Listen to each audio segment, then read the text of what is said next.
അത്യാവശ്യം പരീക്ഷയ്ക്ക് വേണ്ടി പഠിക്കാനുള്ള കഴിവുണ്ട്. പക്ഷേ നിങ്ങൾക്ക് എവിടെങ്കിലും ഏതെങ്കിലും ഒരു കോളേജിൽ അഡ്മിഷൻ കിട്ടിയാൽ മതി എന്നുള്ളതാണ് നിങ്ങളുടെ ലക്ഷ്യമെങ്കിൽ നിങ്ങൾ പ്രത്യേകിച്ച് ഹാർഡ് വർക്ക് ചെയ്യേണ്ടോ അല്ലെങ്കിൽ എഫേർട്ട് എടുക്കേണ്ട ഒരു ആവശ്യമില്ല. നേരെ മറിച്ച് നിങ്ങൾക്കൊരു എഞ്ചിനീയർ ആവാനാണ് ആഗ്രഹമെങ്കിൽ ഇന്ത്യയിലെ ഏറ്റവും പ്രീമിയം ആയിട്ടുള്ള IIT-കളിലോ NIT-കളിലോ പഠിക്കണം എന്നുള്ളൊരു ആഗ്രഹം നിങ്ങൾക്കുണ്ട് എന്നുണ്ടെങ്കിൽ നിങ്ങൾ എന്ത് ചെയ്യണം? അധ്വാനിക്കണം. ഞാൻ പറഞ്ഞല്ലോ, എന്ത് പഠിക്കുന്നു എന്നുള്ളതിനേക്കാൾ അല്ലെങ്കിൽ അതുപോലെ ഇമ്പോർട്ടൻ്റ് ആണ് നിങ്ങൾ എവിടെ പഠിക്കുന്നു എന്നുള്ളത്.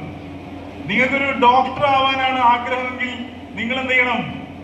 നിങ്ങൾ എന്ത് ചെയ്യണം മക്കളെ? നിങ്ങൾ ഡൽഹി എയിംസോ അല്ലെങ്കിൽ ജിപ്മറോ അല്ലെങ്കിൽ AFMC ഒക്കെ നിങ്ങൾ ഡ്രീമായിട്ട് കാണണം.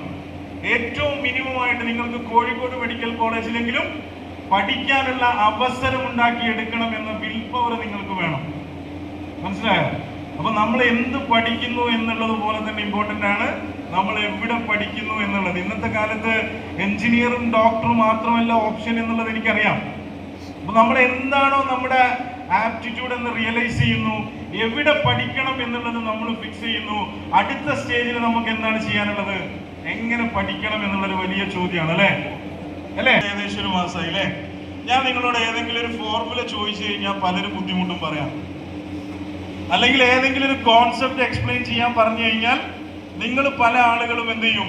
ബുദ്ധിമുട്ടിലായി പോകും. കാരണം പലരും എനിക്ക് ഒന്നാമത് നിങ്ങളുടെ കോൺസെപ്റ്റ് ഒന്ന് ചോദിക്കാൻ അറിയാത്തതുകൊണ്ടാണ് ഞാൻ ചോദിക്കാത്തത്. എന്താ വരിക? പലരും ചിരിക്കും അല്ലേ? സിമ്പിളായിട്ട് എൻ്റെ കയ്യിലുള്ള ഈ ഫോണ് താഴോട്ട് വീഴുന്നത് കണ്ടു കഴിഞ്ഞാൽ നമ്മുടെ മൈൻഡിൽ എന്താ വരിക? ഇനി കുറച്ച് ആൾക്കാർക്ക് ഗ്രാവിറ്റിയൊക്കെ ഓർമ്മ വരും. അതിപ്പോ ഞാൻ ആദ്യം ആ ഒരു പോയിന്റ് പറഞ്ഞുകൊണ്ട് ഇപ്പൊ ചില ആളുകൾക്ക് ഗ്രാവിറ്റിയൊക്കെ ഓർമ്മ വരും. ഇത്രയും കാലം നിങ്ങളുടെ മുന്നിൽ എന്തെല്ലാം വീണിട്ടുണ്ട്? എത്ര പേര് ഗ്രാവിറ്റിയെ കുറിച്ച് ചിന്തിച്ചിട്ടുണ്ട്? ജെന്യൂൻ ആയിട്ട് റെസ്പോൺസ് പറ. നിങ്ങൾ തന്നെ പലതവണ എവിടെല്ലാം വീണിട്ടുണ്ട് അല്ലേ? നമ്മുടെ മുന്നിൽ എന്തെങ്കിലും വീഴുന്ന സമയത്ത് നമുക്ക് ആർക്കെങ്കിലും ഗ്രാവിറ്റിയെ കുറിച്ചോ അല്ലെങ്കിൽ ഐസക് ന്യൂട്ടന്റെ തലയിൽ ആപ്പിൾ വീണതിനെ കുറിച്ച് ഓർമ്മ വരാറുണ്ടോ? പക്ഷെ നിങ്ങളെ സംബന്ധിച്ചിടത്തോളം നിങ്ങൾ ഫിസിക്സിൽ A+ വാങ്ങിയിട്ടുള്ള ആളുകളാണ് അല്ലേ?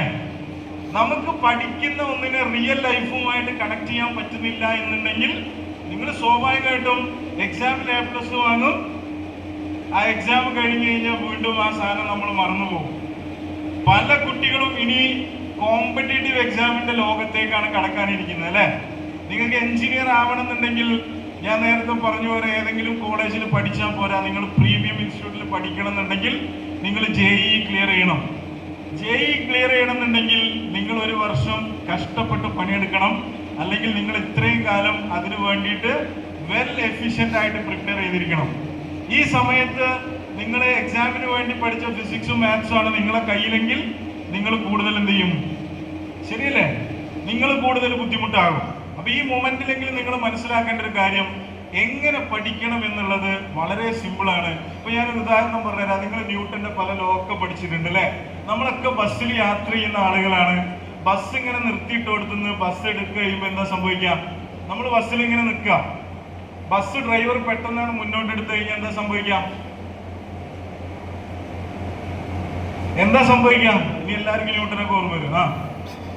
ബാക്കിലോട്ട് പോകും അല്ലേ? ബസ് പെട്ടെന്ന് മുന്നിൽ എടുക്കുമ്പോൾ നമ്മൾ എന്ത് ചെയ്യും? ബാക്കിലോട്ട് വീഴാൻ പോകും. എന്തുകൊണ്ടാ പോകുന്നത്? ഇനേർഷ്യ. നമ്മൾ പഠിച്ചിട്ടുണ്ട്. എത്ര തവണ നിങ്ങളെ തലൊക്കെ ബസ്സിന്റെ കമ്പിയും പോയി മുട്ടിയിട്ടുണ്ട്? ആർക്കെങ്കിലും ഇനേർഷ്യ ഓർമ്മ ഒന്നുണ്ടോ? പെട്ടെന്ന് ഇങ്ങനെ മൂവിങ് ആയിട്ടുള്ള ഒരു ബസ് പോകുന്ന സമയത്ത് ഡ്രൈവർ പെട്ടെന്ന് ബ്രേക്ക് ചെയ്യുന്ന സമയത്ത് നിങ്ങൾ മുന്നോട്ട് പോയിട്ട് എന്ത് ചെയ്യാറുണ്ട്? പല ആൾക്കാരെ തലയിലോ അല്ലെങ്കിൽ കമ്പിമേലൊക്കെ നമ്മുടെ തല കൂട്ടിമുട്ടാറുണ്ട്. നമുക്ക് ആർക്കും എന്ത് ചെയ്യാറില്ല? ഇനേർഷ്യ ന്യൂട്ടന്റെ ലോ ഓർമ്മ വരാറില്ല. ഞാൻ ഈ ഒരൊറ്റ പോയിന്റ് പറഞ്ഞു. ഇനി നിങ്ങൾക്ക് എല്ലാ ഫിസിക്സും വരും, എല്ലാ കെമിസ്ട്രിയും വരും. ശരിയല്ലേ? 14 വർഷം നിങ്ങൾ സ്കൂളിൽ പോയി. ഇതാരും പറഞ്ഞു തന്നിട്ടില്ലേ? നമ്മളൊരു കാര്യം നമ്മുടെ റിയൽ ലൈഫുമായിട്ട് കണക്ട് ചെയ്ത് പഠിക്കുകയാണെന്നുണ്ടെങ്കിൽ ആ പഠിക്കുന്ന കാര്യം നിങ്ങൾ വിചാരിച്ചാൽ മറക്കാൻ പറ്റുമോ? നമ്മളെല്ലാവരും നീന്തൽ പഠിച്ചിട്ടുണ്ട് അല്ലേ? ഇതൊക്കെ ഒരു ലേണിംഗ് രീതിയാണ്. നീന്തൽ നിങ്ങൾ ഏതെങ്കിലും യൂട്യൂബ് വീഡിയോ കണ്ടിട്ടാണോ പഠിച്ചിട്ടുള്ളത്? നിങ്ങൾ തലേ ദിവസം യൂട്യൂബിൽ വീഡിയോ കാണുന്നു. ആദ്യം ഒരു കുളം കണ്ടെത്തുക.